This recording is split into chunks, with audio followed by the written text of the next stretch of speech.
Jiro, the fastest and smartest kangaroo in the jungle, loved to explore. One day, a massive boulder blocked the river, cutting off water to the animals. Determined to help, Jiro hopped swiftly through the jungle, leaping over fallen logs and dodging vines. When he reached a deep canyon, he soared across in one mighty jump. Reaching the boulder, Jiro analyzed the situation carefully. I need a strategy, he thought.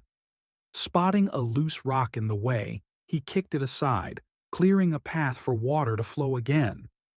The animals cheered as Jiro stood proudly, knowing he had saved the jungle. He then taught the young ones how to jump high, preparing them for future challenges. Later, Jiro and his best friend, Koba the gorilla, high-fived in victory. As the jungle celebrated, Jiro bounced happily, knowing that speed, intelligence, and teamwork always win.